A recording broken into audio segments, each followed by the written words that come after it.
Hello. Hi, welcome. Good afternoon, everyone. Nice to see you again. Somehow. Yeah, many many well-known people in Yes. the chat currently. So yeah, family reunion. Yeah, it feels a little bit like in the breaks in the online conference. It was like exactly like this. Nice little comments, people you know. Yay, Stefan! Okay, so since all of you might have a few questions, we just start right away. So first of all, welcome to the very first online session we're doing this year. There's going to be lots more to come. So yeah, I think we'll just start with sharing our little presentation we have, and later on we will welcome three experts, we could say, when it comes to writing a proposal and doing a presentation. And these are Clare, Bart, and of course Toya. So thanks already for being here, and we will invite you all in a couple of minutes when we get to that point in the presentation. All right, so I hope I remember how to share my screen. Hashtag YOLO. All right, there we go. Okay. So maybe Ina, we started right away when we said it's a family reunion, but I think there might be some people in this session right now. They do not know us, so I quickly introduce you and you do it for me. So great idea. The beautiful lady in the red shirt, that's Ina, and she's been part of Agile Testing Day since 3 years. Please correct. Yeah, nice. And Ina, right away, she started working at the programs for USA and ATD Germany. So she knows how to deal with papers, and she also has a tech background because you were working for different kind of web shops. You made your own web shops, whatever. So she knows a little bit about the topics, maybe better than I do. And since we are all agile in the company, she also knows about the agile topics. So yeah, that's one reason why she's, of course, here in this panel. I wasn't prepared for that. I'm sorry. I don't know. Thank you. Me neither. So yeah, thank you. And to Uwe. Well, Uwe's been with Agile Testing Days and with Trendic, I think, over 10 years. About 10 years? Since 2011. So it's almost 10 years. Almost, yeah. Well, you have your 10-year anniversary next year. Okay, so yeah, of course, ever since he's been planning the Agile Testing Days in Germany, also helped with the USA and other formats. And of course, from the very start, started reviewing and having a look at all these papers and creating these wonderful programs for a lot of years in a row. So I think when it comes to experience and what has already been there, and also what evolution has happened over the last years and what might be a good idea for the future to come, then he's the one to talk to. He's refers to himself as the Wizard of Agile. And for those of you who have been to the conference and in our YouTube channel know also that he has a great taste for movies, and he should actually be an actor. And I think that also makes him a great reviewer because he can put himself in the position of the person that has submitted. Great. So thank you. Okay. Let's just right away go to the next slide here. So this is just a bit of an overview of what we have planned today. And for your notice, the whole session will be recorded, and also the presentation will be shared afterwards in this chat here and also in our Slack channel. And if you haven't found it, please just go back to us and then we can send it to you. There's going to be lots of resources in here as well, so you might want to download it later. And we want to talk to you about is the more technical side, about how to actually submit a paper for Agile Testing Days. So the first thing you want to do is to go to our website, onto the call for paper page. This is linked in the homepage and menu as well. You'll find it. And there you can inform yourself about the actual hot topics that we and friends of ours on the committee sorted out that might be of interest, especially this year, about the remuneration, the session formats, and related links. And also you will find the button that links you to the Call for Papers application. And I think now I will give it up to Uwe, if that's okay. You can explain a little bit about how people can actually submit in our application. Okay, yeah, thank you. It's quite easy. You go to our AgileTD Call for Papers landing page. You get all the details about the Call for Papers, and once you're there and you have checked all the details and you think, yeah, that's fine and that works for that what I have in mind, then you click to the button submit, and you will get redirected to the Call for Papers app. And if you are completely new, you definitely need to create a speaker account. So we will ask you about your name and social media links, stuff, everything that's relevant when you became a speaker.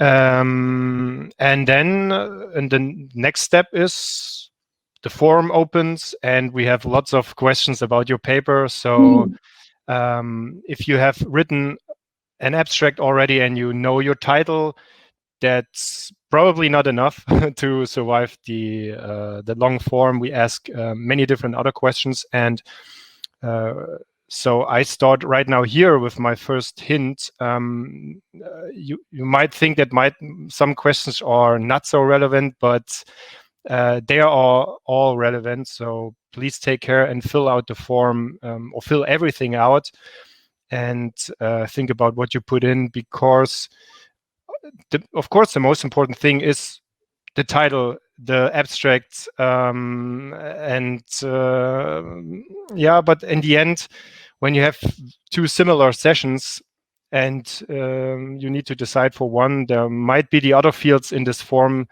that will give you the push or the chance to get accepted.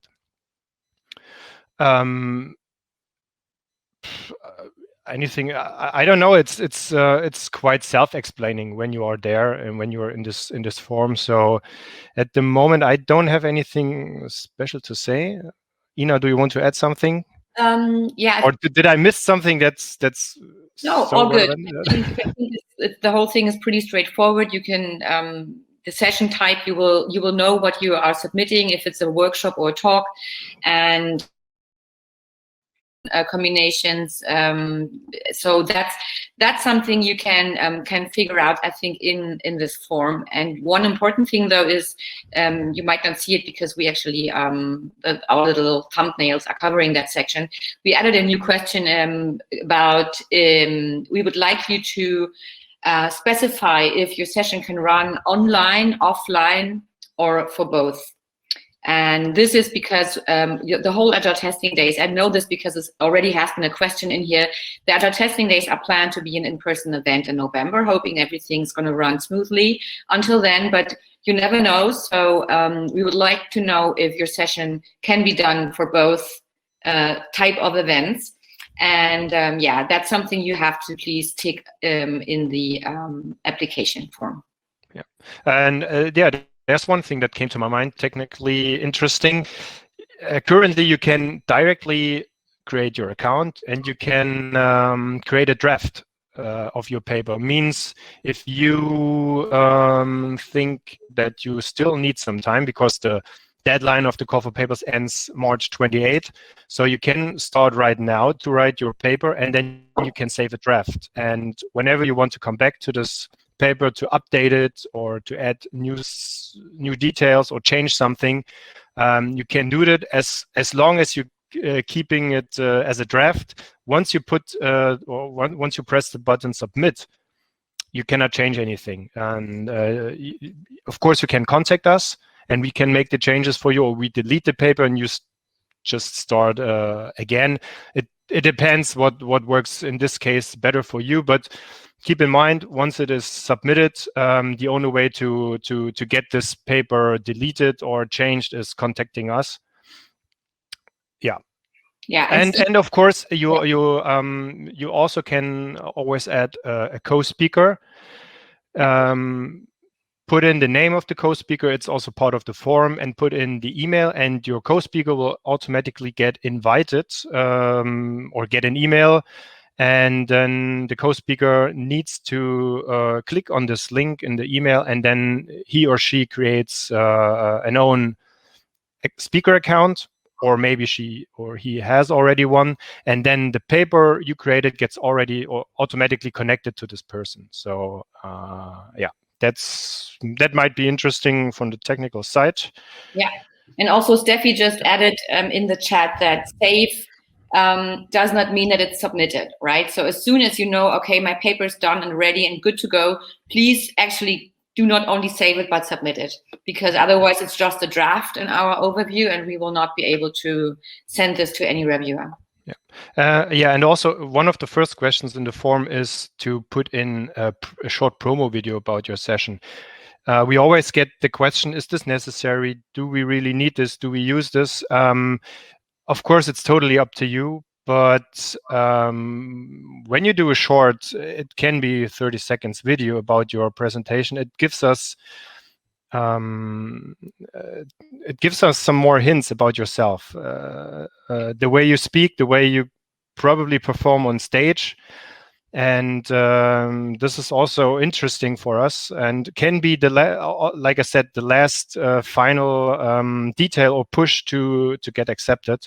Yeah. Yeah, and later on, once your session is online and we have the conference, or we try to sell the tickets, all these videos can help to sell tickets and make people interested about the event.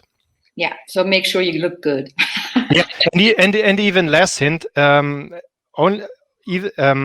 at the conference, we have parallel tracks running, so people need to decide, do I go to this session or to this or whatever? And maybe your video is the key factor why people say, okay, that sounds interesting. I like the person, or I like the way this presentation will be probably, and then I better go to this. To this session. So it's it might be a decisive. Don't be shy. Yeah. All right. Okay. So the next thing is, I think some of these crazy great people are in here as well. This is the program committee. So we are not the ones deciding, of course, who's going to be in the program. We need help from experts to decide that. And with so many papers coming in, we are very, very thankful for having these people in here. So, yeah, thank you as well. I'm just going to make whoosh. Yes, of course, I want to say thank you. And I want to introduce the people shortly, right? Was it the idea? Yeah, can you go back so I see the faces? I like it. It's more... Yeah. So the first person in the picture, it's Alessandro Colino, aka known as Alex Colino. He's been father of the AgileTD program since the very first edition in 2009, and only in the last 2 years he got some helpers, or since 2 years we have a big committee behind, because Alessandro couldn't handle all the papers anymore.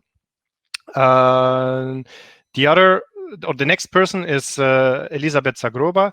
She's been part of Agile Testing Days since 4 or 5 years. I will not throw in any years or numbers anymore, but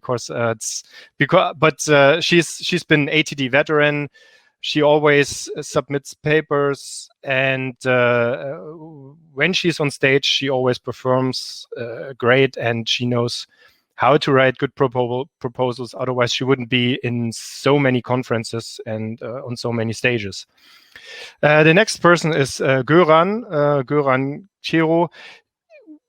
Also, a lot of years he's been part of Agile Testing Days. He was also at one of the special editions in Agile Testing Days Sweden we had. He was a speaker, and he was a keynote speaker in 2019. last year he took a little break, and we wanted to reconnect with Göran, and now he's back, and we asked him if he wants to review some papers, and he said yes. The next person is Maike. She had the keynote together with Göran 2 years ago, and Maike is also a long-year veteran. I think since I do this conference, she's been always part, even as a speaker or attendee. And when she's on stage, or when she was at stage, the performance was always top-notch. When you go to our stats and figures, and you go through all these top 10 sessions, you probably see her face all the time there. So if you want to have a top 10 speaker in your conference, go for Maike. The next person is Mariam Umar. She's new to us. She's giving a keynote this year, and she's good at topics about Agile and mental health and many other things. But we thought, why not start working with her, not only about the keynotes, so why not using her experience and knowledge also to review some papers. Stefan Kemper, since the very first day, part of the Agile Testing Days family, since 2009, he was at nearly all editions. He missed only one, but who else can say that that you joined 12 or 11 editions? So it's great. And the first years he was an attendee, and he made his way through becoming a speaker, keynote speaker, tutorial speaker, giving workshops. So he's a person we cannot miss anymore at the conference. Last but not least, Søren Vassard. He's also been an ATD veteran, and in the last years he was doing some creative sessions like walk and talk. So he find his way to be part of the conference with interesting formats and saying, okay, why not go out and talk, have some fresh air, and having some open space chats while being a little bit active. And he also was leading the AgileTD morning running sessions, and of course, being a speaker as well for some editions. So I think that's all what I can say. There's probably more, but I stop now. That's a good thing, because Uwe has been with us so long. I think he can share thousands of great stories about each and every one. So that's something when we see each other on site again, hopefully. All right. So again, thanks so much for your help. And let's just move on to the maybe also very interesting topic for people that want to register or want to submit a paper. That's the reviewing process. Would you want to quickly run through this? Yes, I try to be quick. Yes, thanks. So the reviewers work this way. You send your paper, and we assign the paper to our reviewers. Our reviewers are experts for different topics, or for different different topics, I would say, and we try to assign those papers in that way. For example, Maike is new, or is lately going into coding and becoming a developer. I hope I do not say anything that shouldn't be announced. Anyhow, so for example, if you send a paper which has to do something with code and software development and with developer stuff and topics, we probably will assign it to her. And so that's where we keep an eye on. And one reviewer per submission. Only in case the reviewer says, okay, this paper is kind of hard to rate, we will ask some others from the panel to jump in. Then our reviewers rate your paper, they read it, they give it a thought, they give some scores, and they write a feedback. So you will get in the end a written feedback. The scores will not be published because it doesn't really, it wouldn't help you. The scores are for us to see, to have a quick overview to see how we can rank the sessions. And now you will ask yourself, is these number systems so good? We say yes, because we ask everyone to have a top 10 list of the sessions they have reviewed, to relativize the habits on giving the scores. For example, there might be one person in our committee, they tend to give high scores or good numbers, and there might be some in our review team, they might be a little bit more critical with the papers. And by having this top 10 list, we relativize this these gaps. So once we have all the feedbacks and reviews, which will be 2 weeks after we have closed the deadline, so in mid-April, we will start to create the program. And hopefully that's also the time when we know we can go definitely on site. And in this way, we will create an on-site program. And we try to be quick. It can take 2 weeks. It can take 1 week. It can also take a month. But lately in May, someone in May, we will go out with the program. So everyone, the speakers, the attendees, you will know if you are accepted or if you're not accepted. And with this email, you also get the written feedback from the committee. Important to know is sometimes we get, after we send out the feedback email, people say, "Oh, it's so good that you send out the feedback, and but why don't you send it earlier? Then I can publish my paper and I can submit again." That's nice thought, but we cannot go in so many rounds of evaluating your paper. You need to be the best of yourself when you submit your paper, and that's your chance. There are mentors out there. They can help you to be the best, or to create the best paper. And that's not our job to help you to send the best paper. So that's something you need to do. That's your own work on your own strategy. And the feedback afterwards is just to respect your work and to give just some little hints why you probably not get accepted, or what you can do better next time, or also use this feedback to submit for other conferences. It's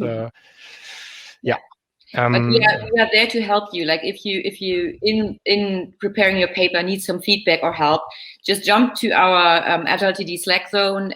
We do have a dedicated channel for the call for papers. So if you have any questions regarding the whole submission process or regarding your proposal, just ask us there, and we are happy to connect you with some mentors or with some help. We ourselves cannot do it, but we are definitely there to help you to, like Uwe said, be at your best when you actually hit the submit button. Yeah. All right. Let's move on.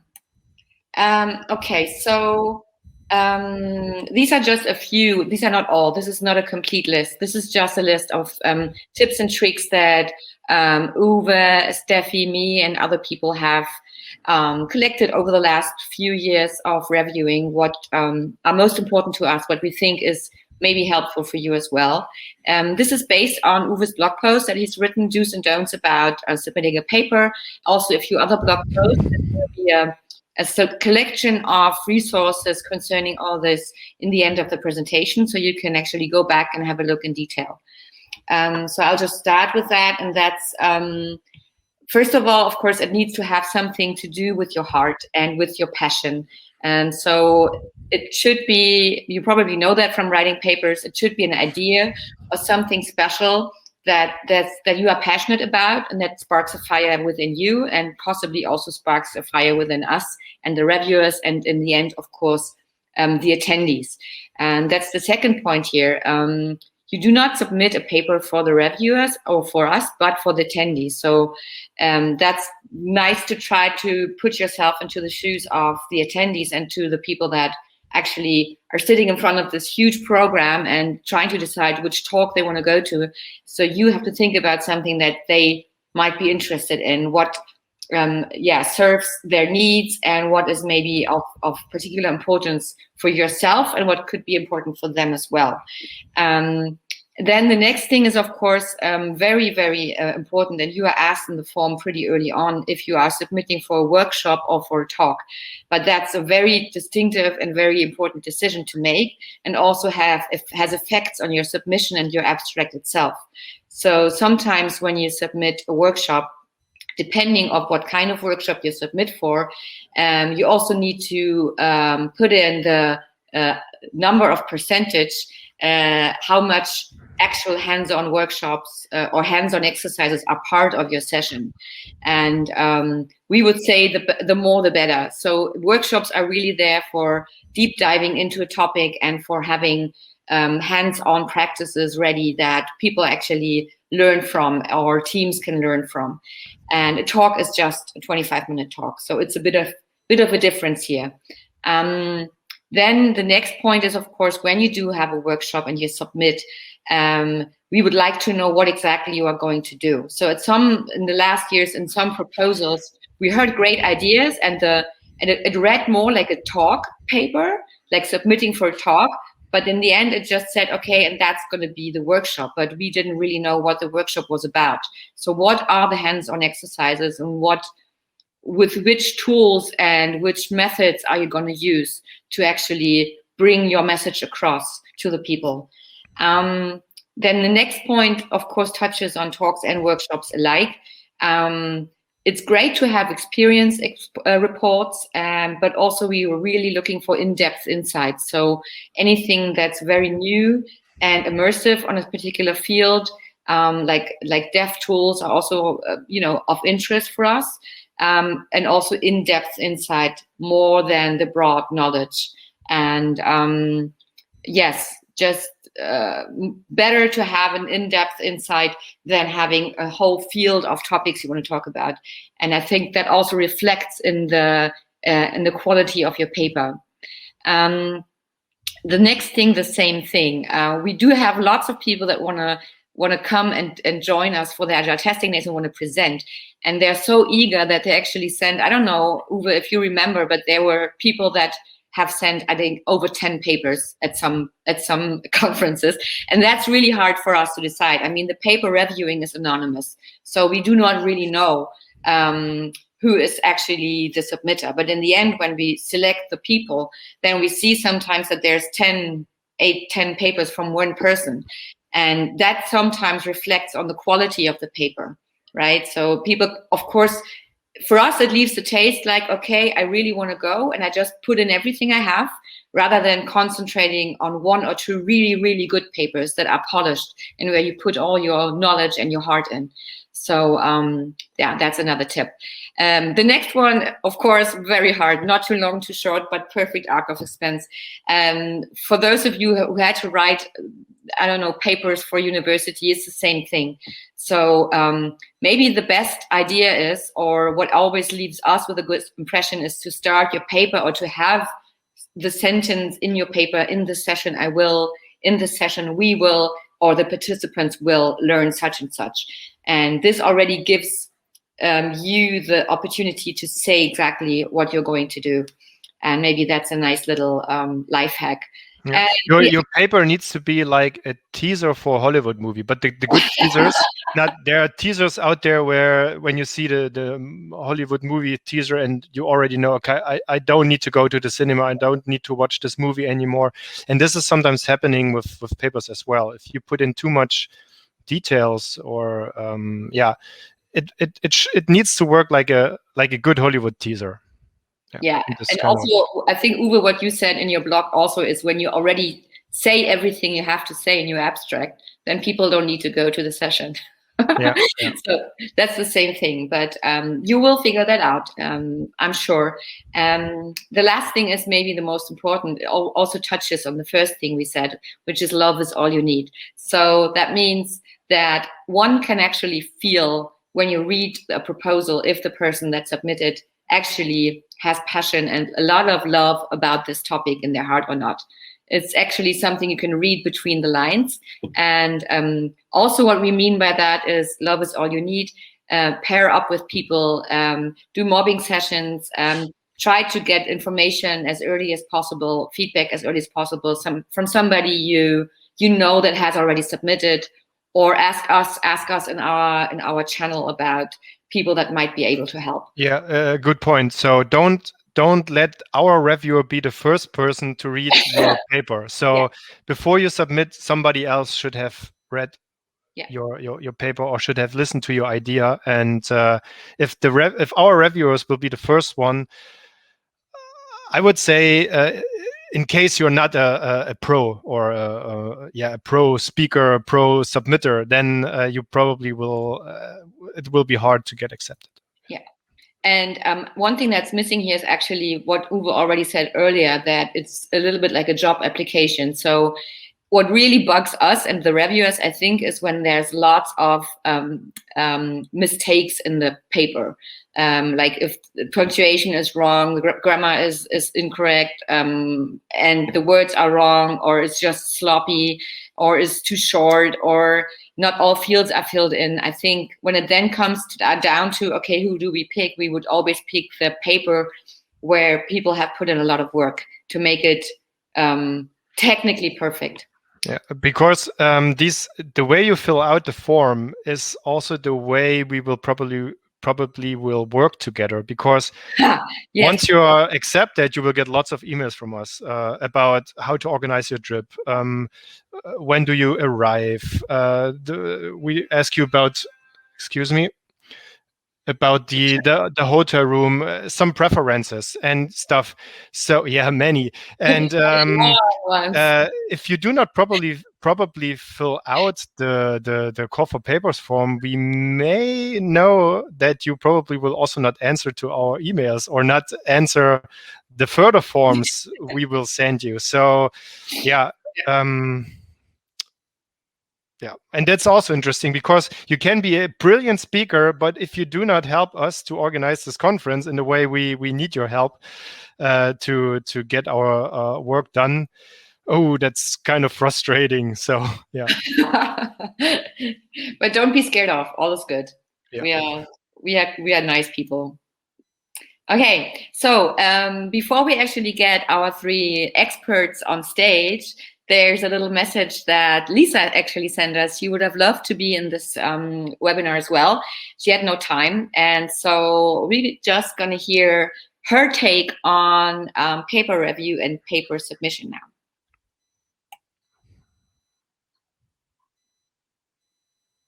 Hi, I'm Lisa Crispin. Why should you dare to submit a proposal to Agile Days or any conference, right? Lots of reasons. I'm going to go through just a few of them. One is you will learn a lot. Just in the process of putting a proposal together, you will learn more about your topic. And if you get accepted and have to present a session or facilitate a workshop, you'll learn even more. So that's the number one reason to me.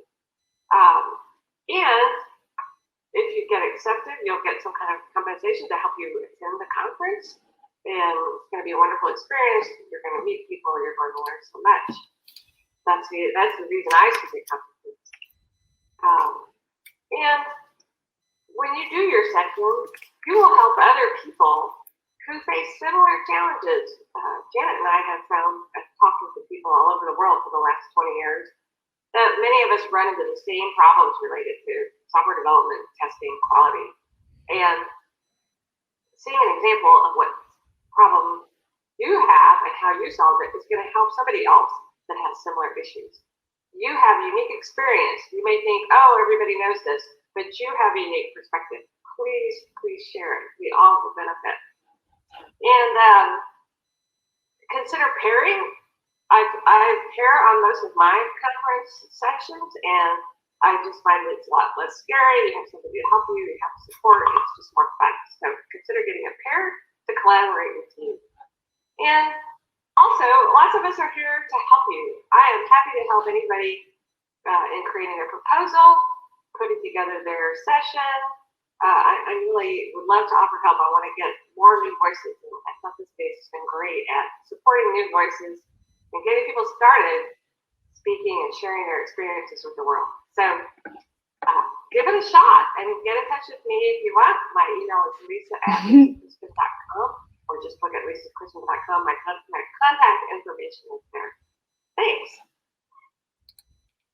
She's gonna get a lot of emails these days, but yeah, like we said before, she's really happy to help, and she's just a great supporter for all of us.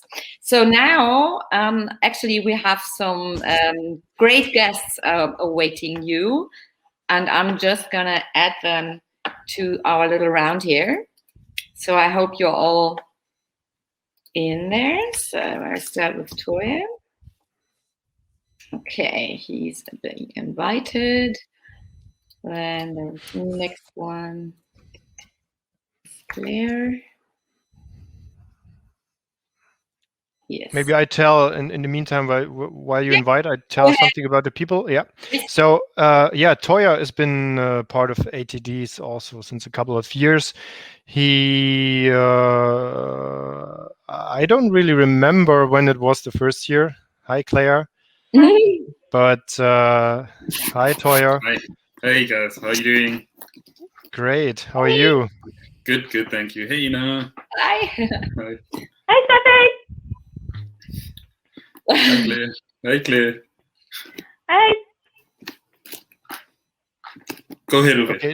Now let's wait for Bart. Otherwise, I will be getting interrupted again.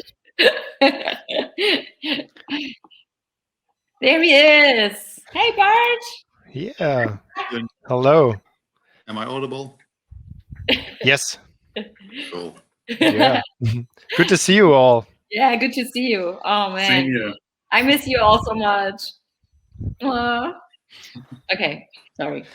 Okay, now the introduction. So these are all three brilliant people, and there's a reason why we invited those people, because they are also like our reviewers for this year. They have they're experts in some way or in different ways.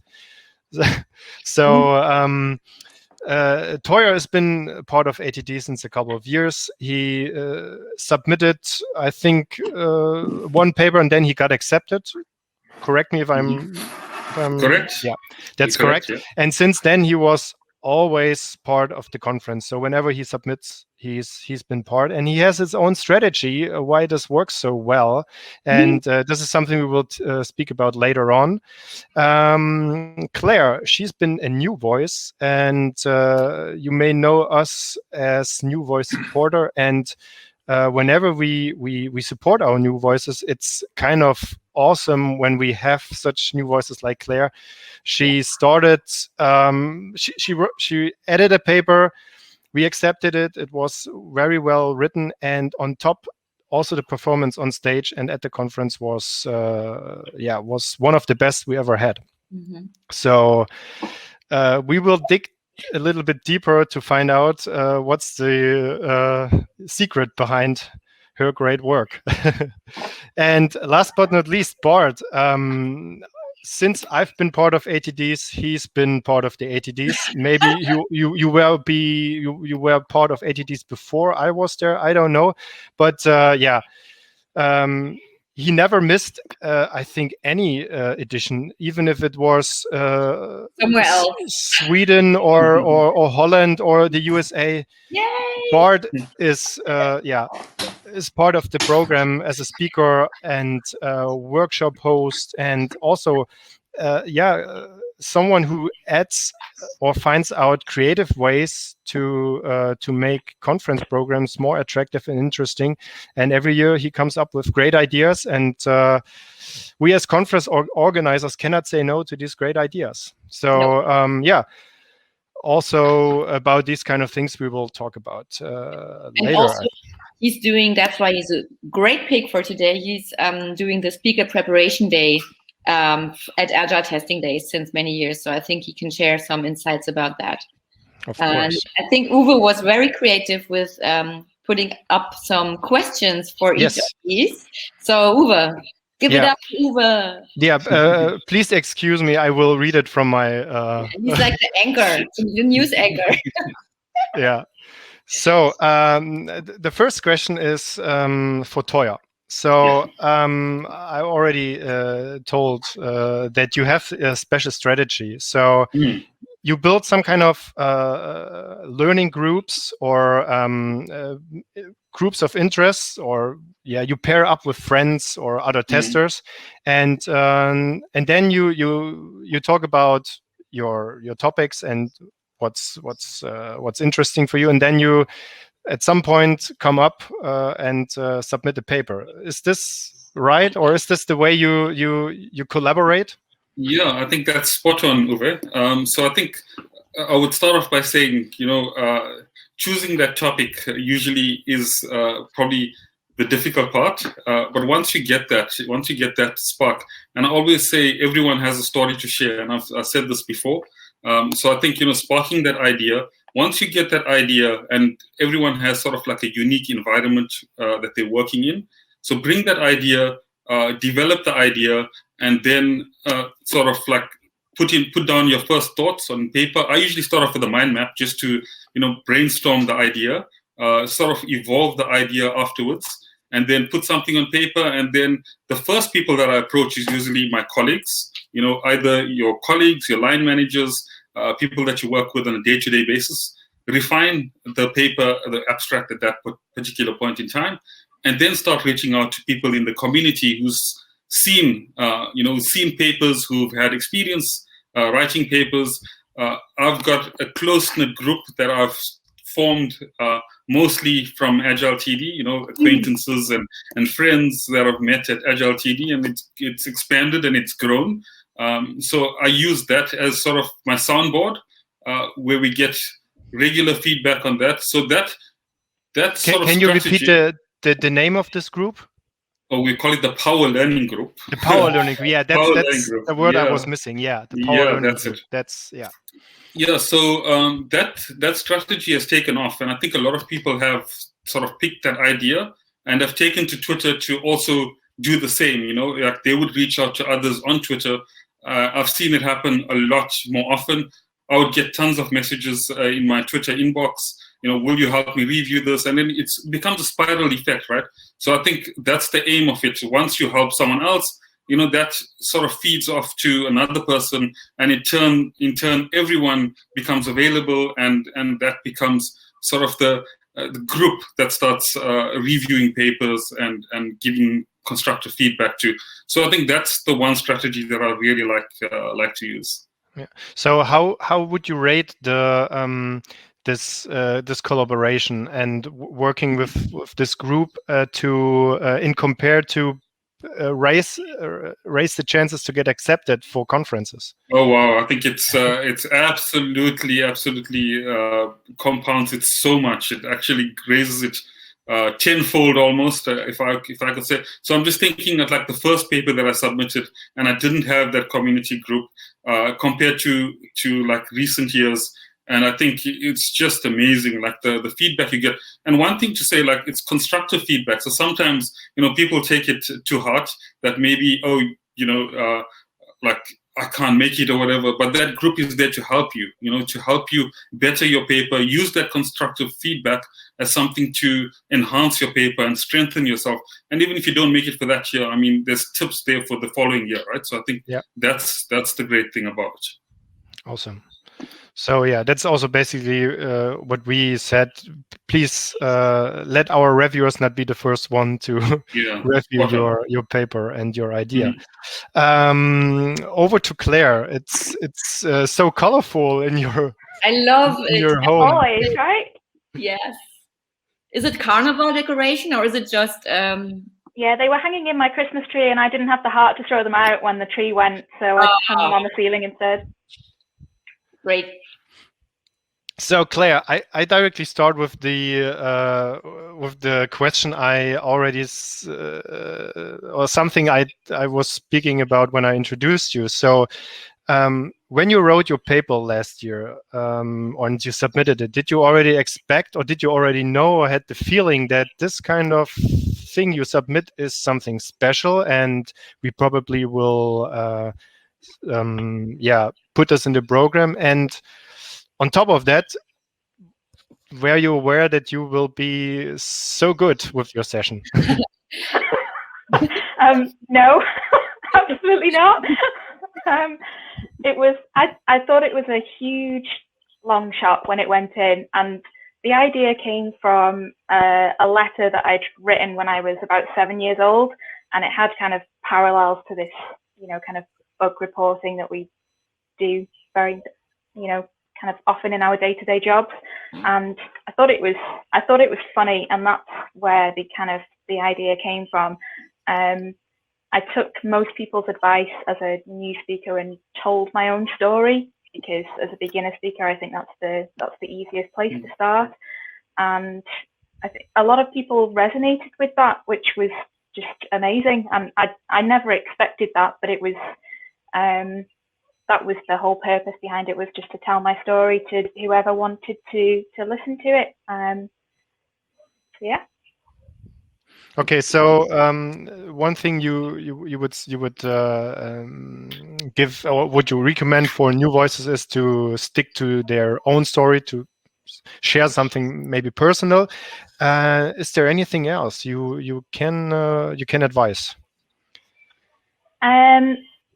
Have somebody that can read it for you. So we've I think a few people have talked about this already, but I had one person that reviewed my proposal for me, and it was somebody that had already been through the process. He was a new speaker in the previous year, so that was a huge help and a huge boost. And following on from that as well, actually, we had kind of regular meetups to talk about how both of our talks were kind of progressing, because he did a talk last year as well.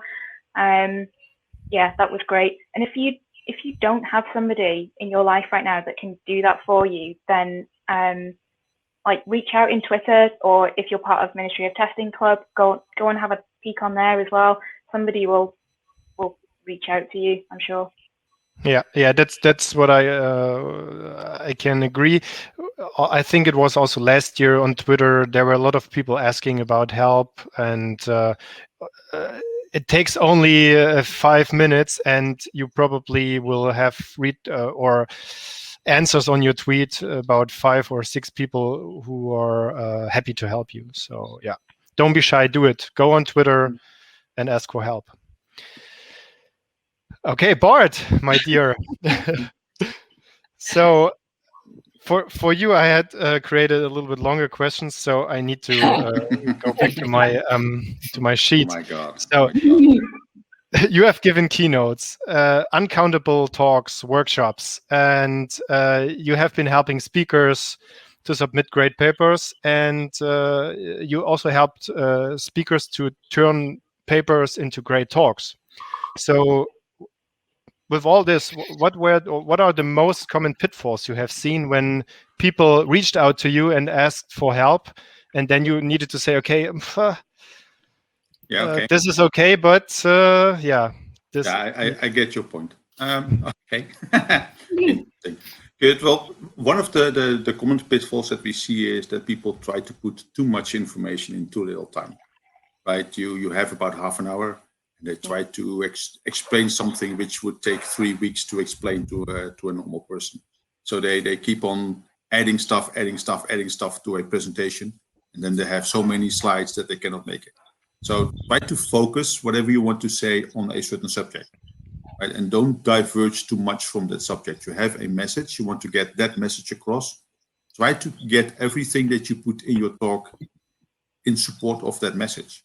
So don't try to do everything at the same time. Just focus it on the message that you have, or the feeling that you want to converge, or the workshop experience that you want to give to people, and see if you can make everything that you do part of that mission, part of that message that you want to set. So just too many people that try to do 3 or 4 messages in one talk, and that hardly ever works.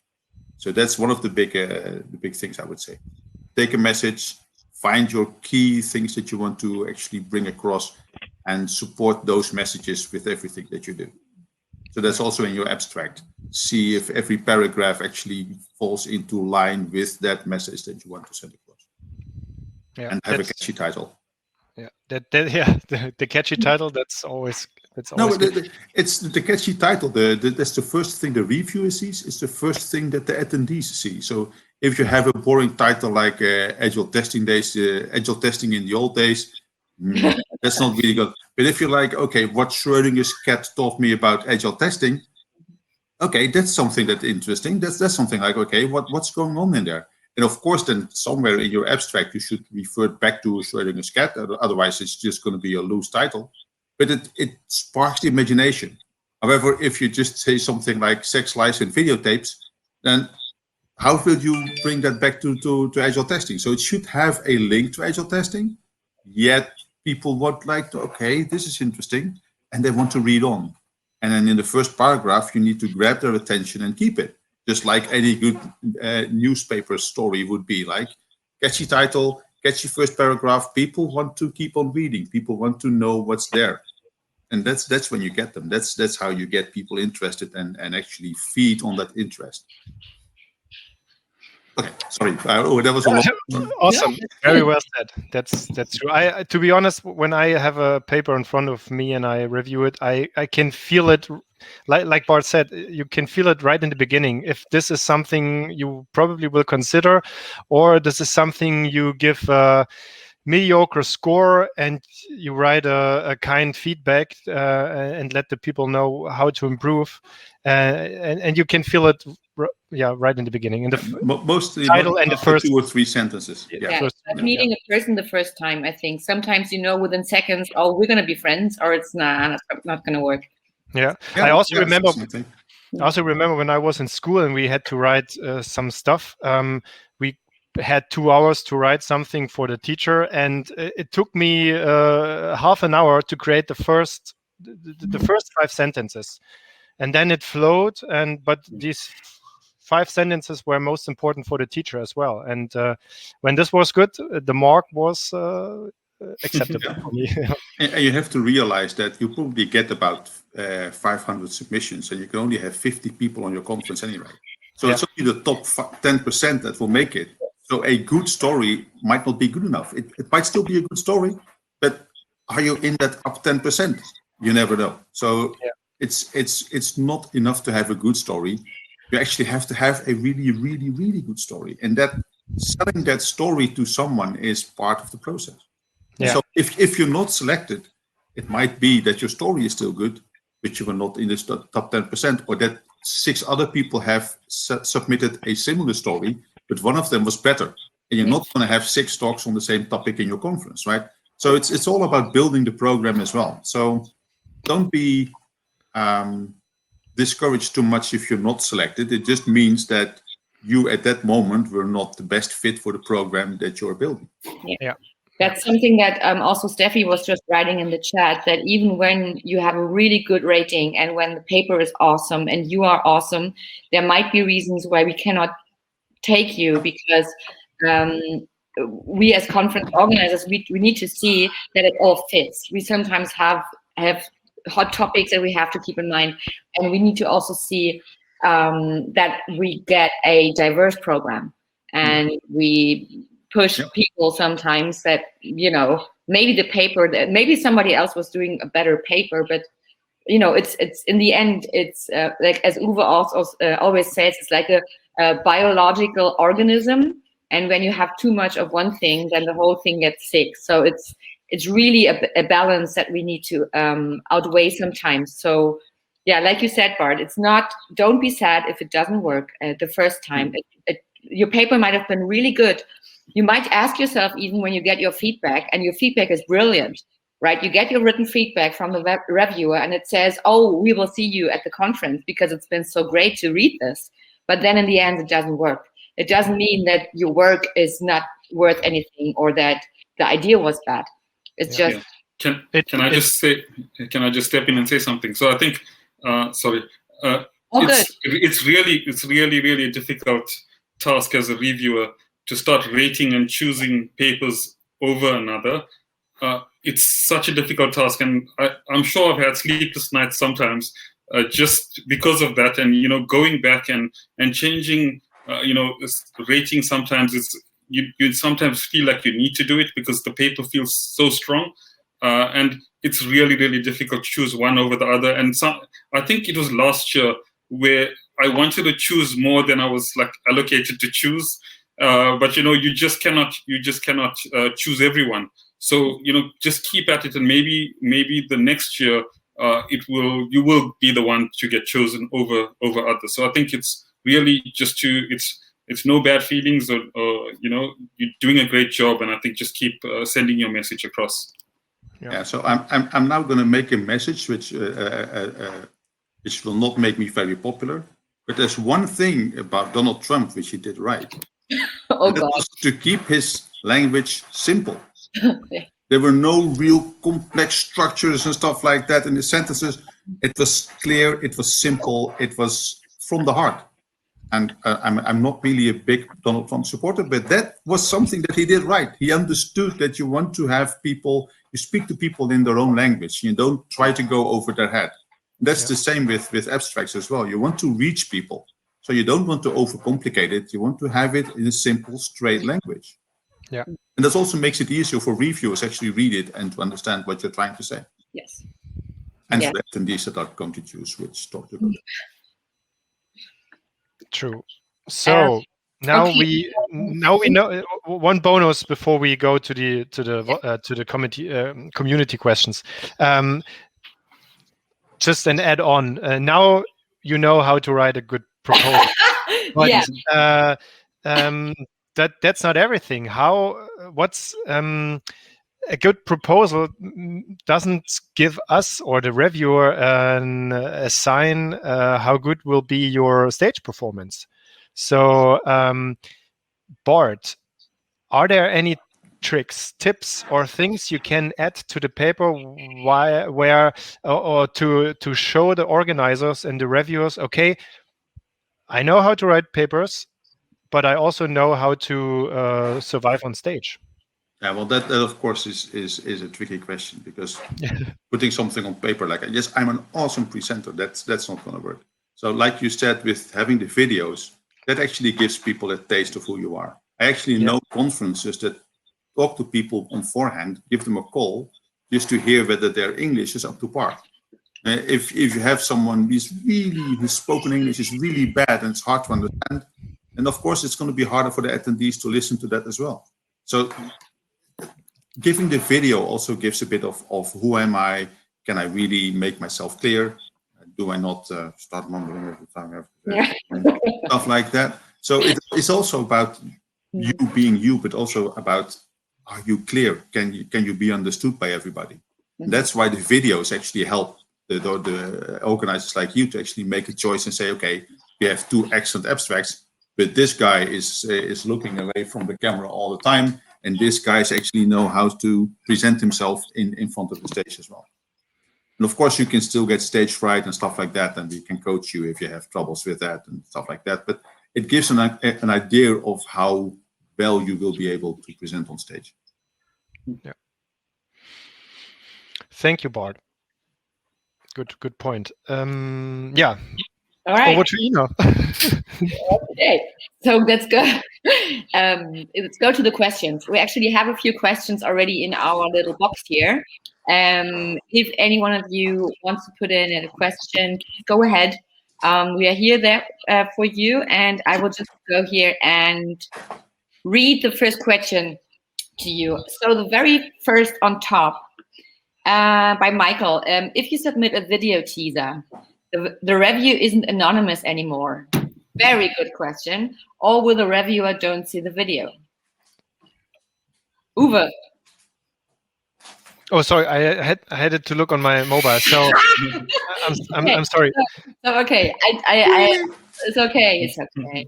You know, who can be concentrated for over an hour? If you submit a video teaser, Caesar, the review isn't anonymous anymore. Yes. Or will the reviewer don't see the video? We talked about that. So Uwe, go ahead. So no, the reviewer will see the video. Yes. Yeah. But we coached all our reviewers. We told them, please watch the movie or the video after you have read the proposal and after you have given the scores, and then maybe use the video to adjust the rating. But do not watch the video before you give the rates. Yeah, and sometimes also when people, we had that, I think for the US call for papers, we had a few people that really just actually from, it's not even the video, it was just something that people said in their abstract, and the person, the reviewer, knew who that was because they knew each other so well. So he actually asked, okay, can we just exchange that? Yeah. So if you're having problems with that, then the reviewers, can exchange papers among themselves. Okay. Okay, next question. Is there an ability to send more than one session idea? Yes. Yes. So you, of course, you can, like Ina also said before, we recommend not to send more than 4 ideas, but you can send as much as you want. And it can be a talk, it can be a workshop. It's not really limited, but we ask you to not submit more than 4 ideas. Yeah.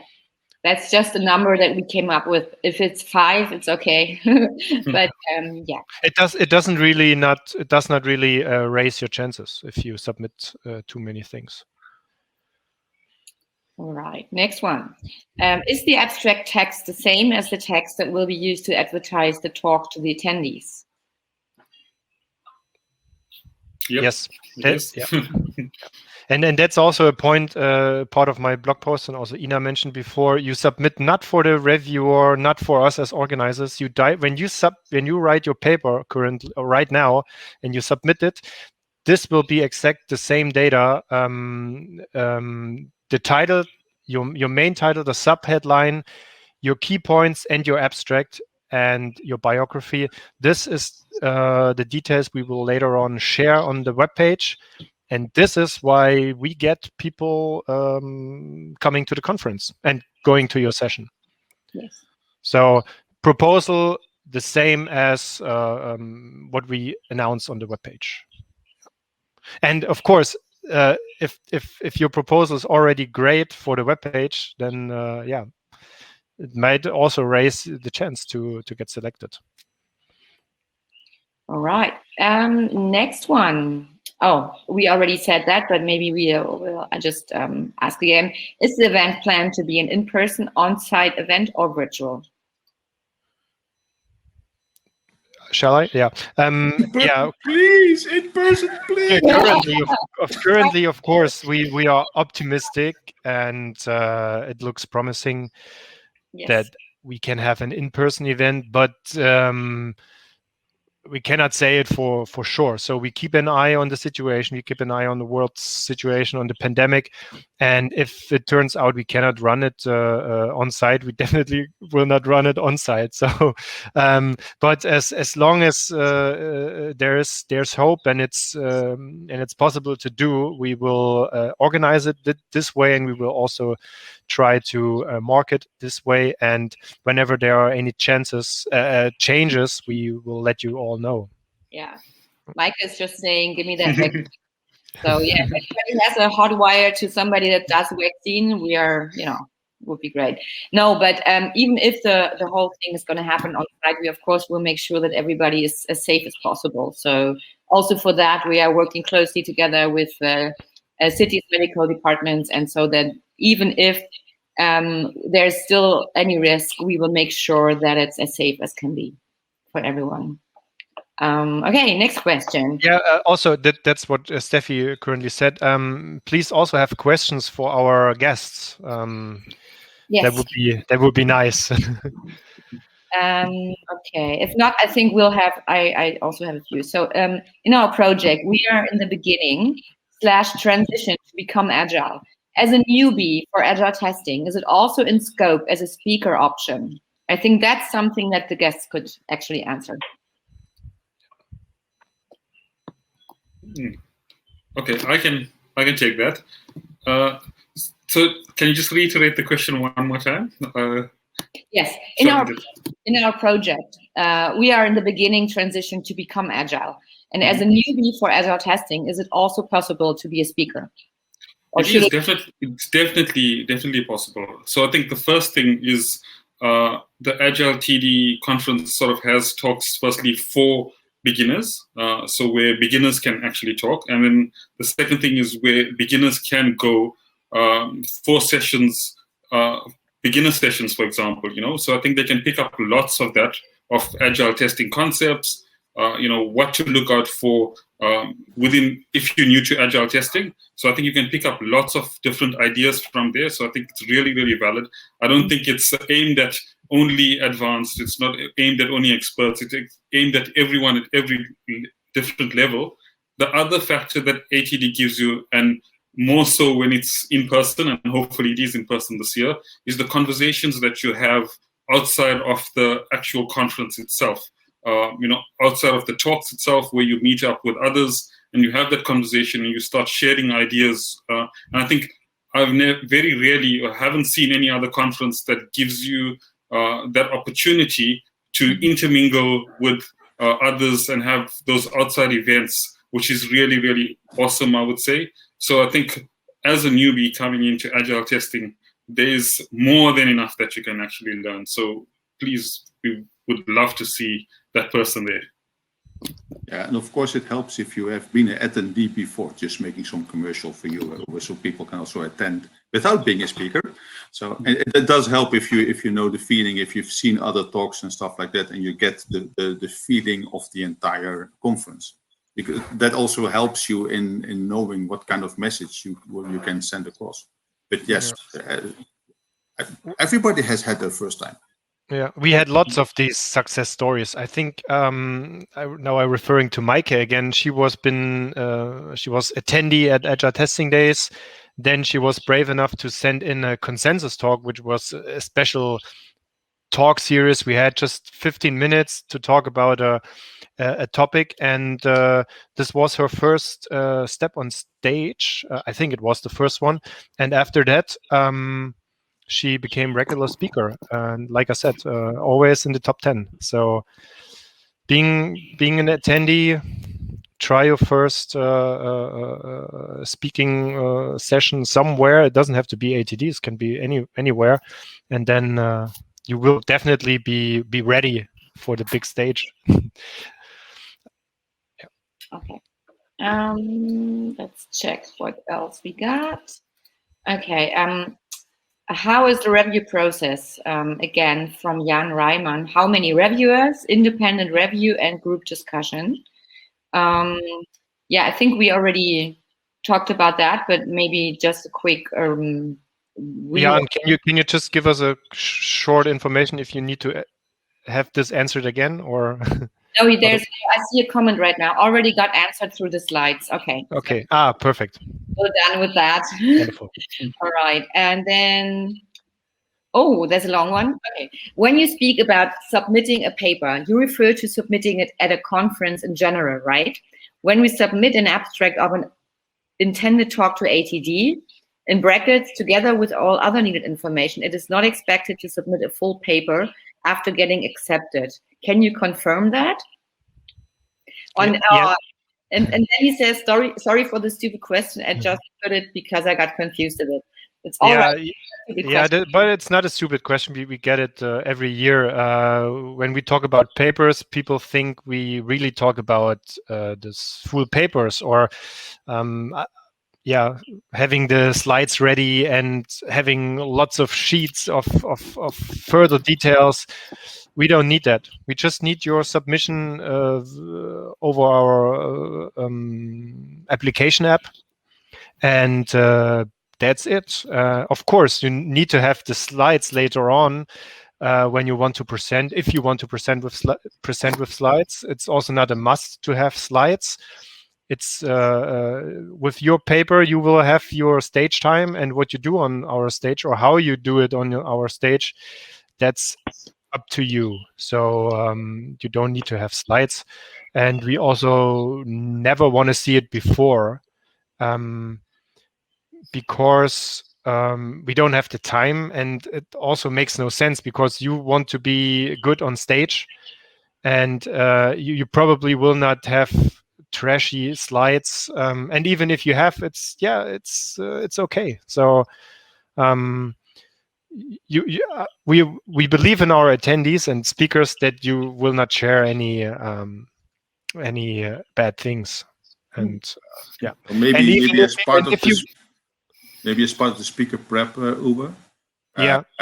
What we do see a lot of people that they have slides which are a bit awkward, and we can always help them and make them better. And mostly we have speaker prep sessions at the ATDs anyway, so you can come to with a presentation to us on forehand, and we can help you kind of smoothen that out a bit as well. So there's always support to do that at ATD. Yeah. Yes, true. That's all the questions I have in here. So no other questions from our attendees here from this whole session.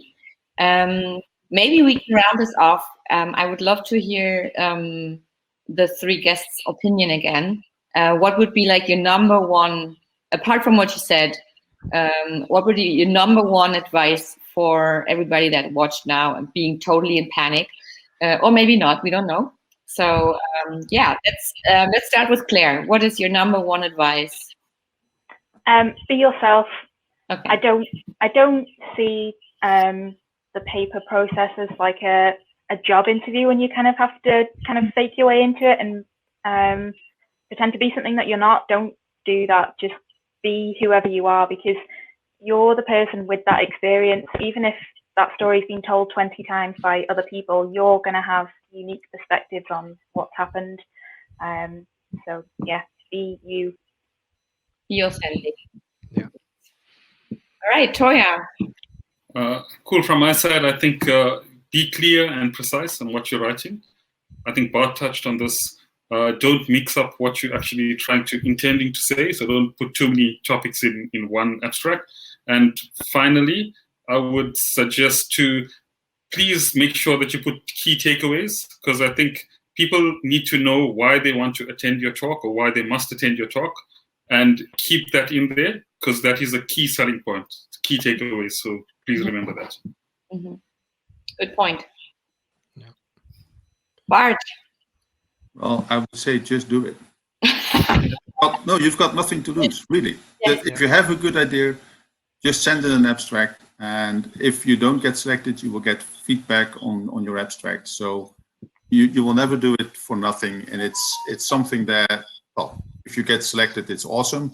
If you don't get selected, if you're not going to send in anything, you're not going to be selected. Let's put it like that. So just do it. Just send something in. Yeah.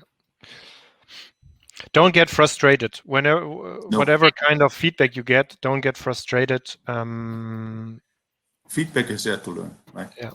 And as we all know in Agile, fast feedback. So yeah, just send in something, get feedback, maybe bring it back together in a nicer way the next time. But just do it. Don't be brave and submit, just like Stephanie says. Yeah. All right. Well, I think. Thank you so much. That's what I think. Thank you to the three of you who have made some time to give some advice, and especially to you, Bart, for sending it. It's really nice. And I think maybe if there's more questions coming, you would be okay maybe to help us, assist us with anything. Like I said before, there's the Slack channel, the AgileTD Zone workspace, and in there's a call for paper dedicated channel where you can just add any questions that you might have or need some assistance. And also we will share this presentation in here and also in the in this Slack channel, where you will find the list of resources in the end of the slides. And if you cannot find it, just reach out to us and we will send it to you, no problem at all. And remember, March 28th is the deadline. There's still a lot of time, But from experience, from my far away university experience, I remember that the deadline comes closer and closer without you realizing. Just set up a agenda item for yourself weekly, starting now, that every week you get reminded you have to send in something. So there's no reason to be late. Just do it. Just do it. And And bonus info only for everyone who was or who is part of this or watching this. The deadline is March 28th, but it's set to the Hawaiian time. So no, don't do that. And now the people will take even more time to do it. yeah, so you have 12 hours more if you are from submitting from Berlin. You have 12 hours more time. Set your phone to Hawaiian time and it'll be okay. Just do the hula dance and then it's going to be good. This is the secret info you get when you watch our content. Okay, I'm going to the next meeting. This is Hey. Okay, see you later, guys. Cheers. And one last information for all of you who don't know, we do have a nice little panel going on next Tuesday. As you might know, the Agile Manifesto has its 20-year anniversary this month, and we found it pretty nice to have the option to talk about the role of women in Agile and what they have contributed to the mindset and to all the practices. If you want to join us there, it would be great. It's going to be late for us at, I think, 9 p.m. in Germany time and 3 p.m. for everybody, or for Eastern Standard Time in the US. So if you want to join that, that would be great. It's a free session. It's a panel together with the Agile Alliance, and Janet Gregory and Alan Grove will host the one and moderate, and we will have 4 very good and nice guests who will be there talking about Agile and women in Agile. Just a short note from my side. So we'll see you there, hopefully. And then Toya and Claire, thanks again for your time. It's been a pleasure. Thanks to the team. See you at the next online session, maybe. And Uwe will probably see us tomorrow. Yeah. We will, and hope we see Claire and Toya at the conference. So hopefully, yes, fingers crossed as well. And yeah, we stay in touch anyway. Yes, for sure. And we can't wait for all your submissions, people. Like Bart said, just do it. Yeah. All right. Cheers.